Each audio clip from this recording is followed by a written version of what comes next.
حضرت ذوالنون مصری رحمۃ اللہ علیہ کی ذات بابرکات پیشوائے اہل ہدایت تھی۔ اہل مصر آپ کو زندیق کے نام سے پکارا کرتے تھے، مگر بعض لوگ آپ کی کرامات پر متحیر بھی ہوا کرتے تھے۔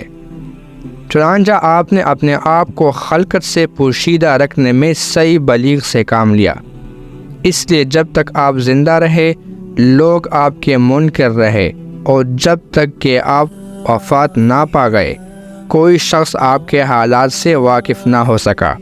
آپ کی توبہ کا قصہ یوں مذکور ہے کہ ایک دفعہ یہ معلوم ہونے پر کہ فلاں جگہ ایک عابد ہے، آپ اس کی زیارت کو تشریف لے گئے۔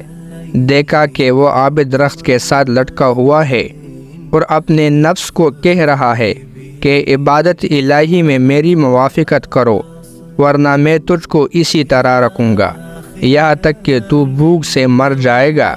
یہ دیکھتے ہی آپ رونے لگ پڑے۔ جب عابد نے آپ کے رونے کی آواز سنی تو کہا کہ وہ کون شخص ہے جو ایسے آدمی پر رحم کھاتا ہے جس کو شرم توڑی ہے اور اس کے گناہ بے شمار ہے۔ یہ سن کر آپ اس عابد کے پاس گئے اور اس کو سلام کر کے کہا کہ یہ کیا حالت بنا رکھی ہے؟ اس نے کہا کہ یہ جسم عبادت الہی میں میرے ساتھ موافقت نہیں رکھتا اور خلقت کے ساتھ ملنا چاہتا ہے۔ آپ نے فرمایا میں سمجھا شاید تو نے کوئی کبیرہ گناہ کیا ہے یا کسی مسلمان کو قتل کیا ہے۔ اس بزرگ نے کہا تو نہیں جانتا کہ خلقت کے ساتھ ملنا تمام گناہوں کو دعوت دینا ہے؟ میں نے کہا کہ تو بہت بڑا زاہد ہے۔ تب اس بزرگ نے کہا کیا تو مجھ سے زیادہ زاہد کو دیکھنا چاہتا ہے؟ ذوالنون مصری رحمۃ اللہ علیہ نے کہا ہاں۔ تب اس نے کہا اس پہاڑ پر چڑھ جاؤ۔ چنانچہ میں اس پہاڑ پر چڑھ گیا۔ دیکھا ایک جھونپڑی میں ایک نوجوان بیٹا ہے جس کا ایک پاؤں دروازے کے اندر تھا مگر دوسرا پاؤں کٹا ہوا باہر پڑا تھا جسے کیڑے کھا رہے تھے۔ میں نے سامنے جا کر سلام کیا اور مزاج پوچھا۔ بزرگ نوجوان نے بیان کیا کہ ایک دن میں اس جھونپڑی میں بیٹھا تھا کہ ایک نوجوان عورت کا ادھر سے گزر ہوا۔ اس پر میرا پاؤں مائل ہو گیا اور اس عورت کو ملنے کی خاطر ابھی ایک ہی قدم باہر رکھا تھا کہ آواز آئی کہ شرم کر۔ 30 سال تک اللہ تعالیٰ کی عبادت کرنے کے بعد شیطان کی اطاعت اختیار کر رہا ہے۔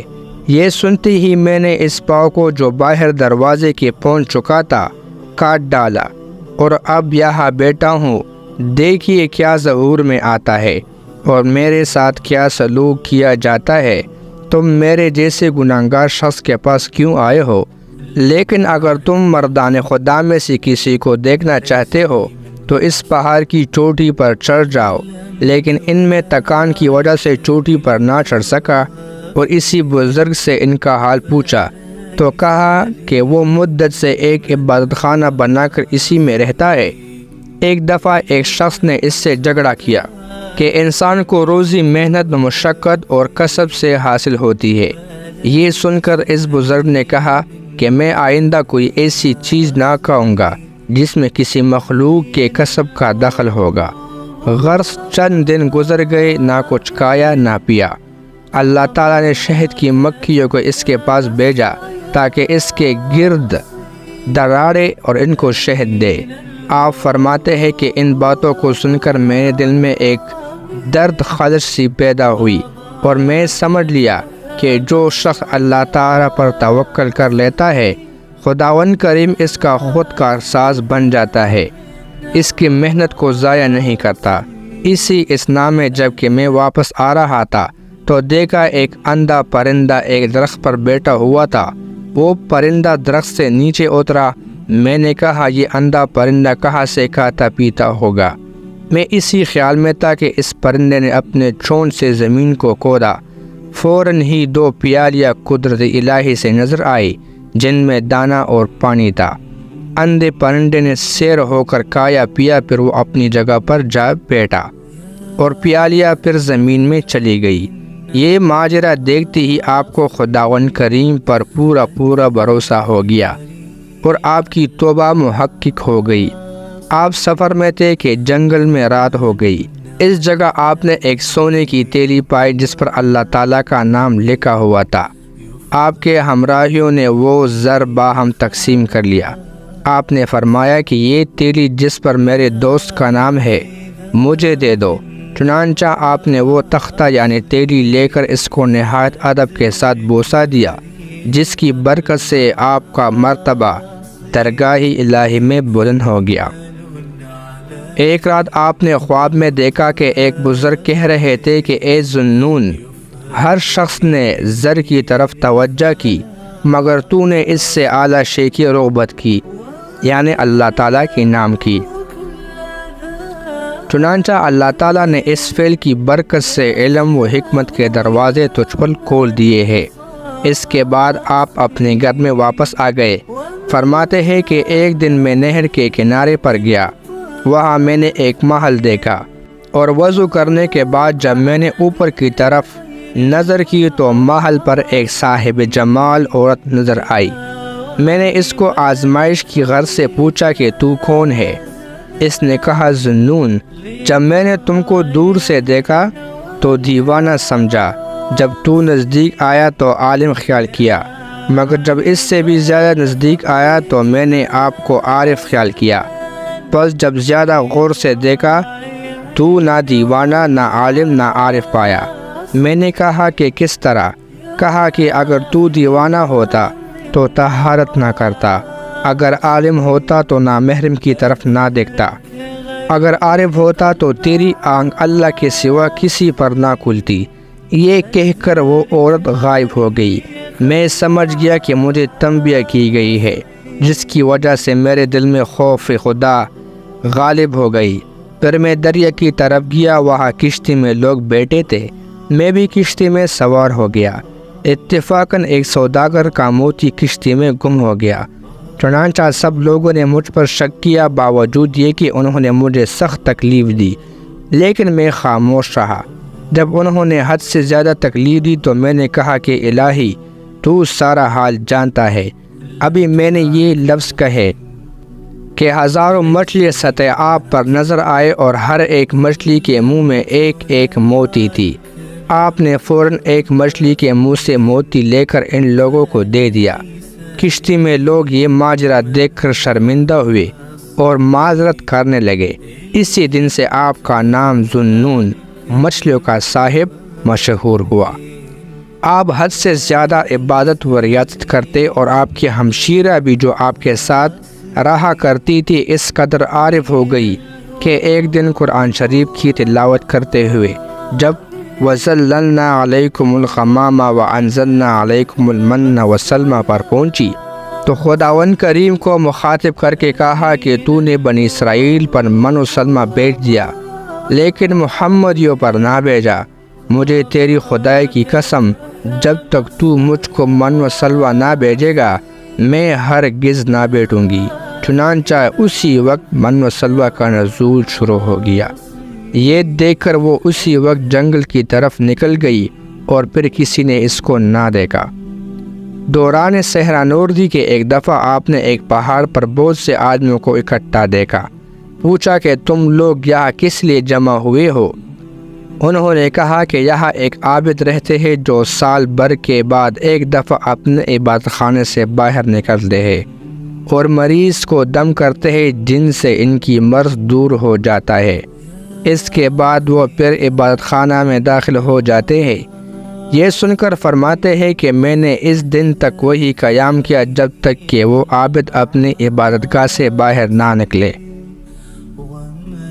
چنانچہ وہ دن آیا اور وہ بزرگ اپنی عبادت گاہ سے باہر نکلے۔ نہایت کمزور اور مدھم آواز تھی، چہرہ نہایت لاغر اور دبلا تھا، آنکھوں میں ہلکے پڑ گئے تھے لیکن پھر بھی اس قدر ہیبت تھی کہ پہاڑ لرز جاتے تھے۔ ہزارہ کرم انہوں نے بیماروں کو دیکھ کر آسمان کی طرف دیکھا اور سب کو دم کیا، چنانچہ وہ بیمار فوراً تندرست ہو گئے۔ جب وہ واپس عبادت گاہ میں جانے لگے تو میں نے ان کا دامن پکڑ لیا اور کہا کہ علت ظاہری کا علاج تو آپ نے کیا، خدا کے لیے باطنی مرض کا علاج بھی کرے۔ اس بزرگ نے میری طرف دیکھا اور کہا کہ ذوالنون چھوڑ دے، کیونکہ اللہ تعالیٰ عظمت و جلال کے ساتھ دیکھ رہا ہے۔ جب وہ دیکھے گا کہ تو اس کے سوا کسی اور کا دامن پکڑ رہے ہو تو مجھے اسی کے حوالے کر دے گا۔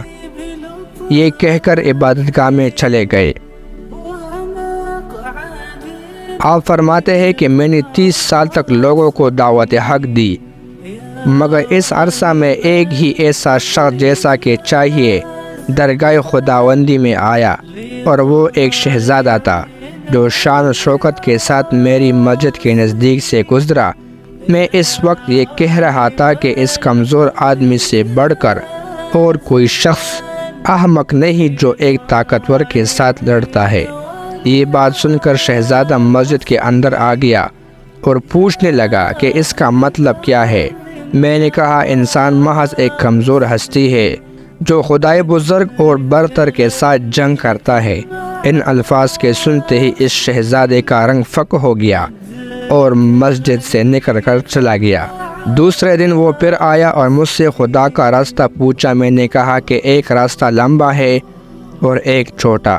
اگر چھوٹے راستے سے جانا چاہتے ہو تو دنیا ترک کر دو، گناہ چھوڑ دو اور خواہشات نفسانی کو ترک کر دو، اور اگر لمبے راستے سے خدا تک پہنچنا چاہتے ہو تو سوائے ذات باری تعالیٰ کے اور سب کچھ ترک کر دو۔ شہزادے نے کہا کہ لمبا اور طویل راستہ اختیار کرتا ہوں۔ دوسرے دن وہ پشمینہ پہن کر آیا اور ریاضت میں مشغول ہو گیا اور آخر کار ابدال کے مرتبے تک پہنچ گیا۔ ابو جعفر عود رحمۃ اللہ علیہ بیان کرتے ہیں کہ میں ایک دفعہ آپ کی خدمت میں حاضر ہوا۔ چند ایک آپ کے دوست بھی موجود تھے اور جمادات یعنی پتھروں وغیرہ کی اطاعت کے متعلق ذکر ہو رہا تھا، اور ایک تخت جس جگہ رکھا ہوا تھا ذوالنون رحمۃ اللہ علیہ نے فرمایا، پتھروں یعنی جمادات وغیرہ کا اولیاء کے مطیع ہونے کا مطلب یہ ہے کہ اگر اس تخت کو کہوں کہ وہ اس مکان کے گرد طواف کرے تو فوراً طواف کرنے لگے۔ آپ کے منہ سے یہ الفاظ نکلی ہی تھے کہ وہ تخت حرکت میں آ گیا اور مکان کے گرد طواف کر کے اپنی جگہ پر رک گیا۔ مجلس میں موجود ایک نوجوان یہ حالت دیکھ کر رونے لگا اور اس قدر رویا کہ اسی حالت میں مر گیا۔ نوجوان کو اس تخت پر غسل دے کر دفن کیا گیا۔ ایک دفعہ ایک آدمی نے آپ کی خدمت میں حاضر ہو کر عرض کی کہ میں مقروض ہوں اور میرے پاس کچھ نہیں ہے کہ میں قرض ادا کر سکوں۔ آپ نے ایک پتھر اٹھا کر اس کو دے دیا، جس کو وہ آدمی بازار میں لے گیا۔ قدرت الہی سے وہ پتھر زمرود بن گیا تھا، جس کو 400 درہم کے عوض اس نے فروخت کر کے اپنا قرض ادا کر دیا۔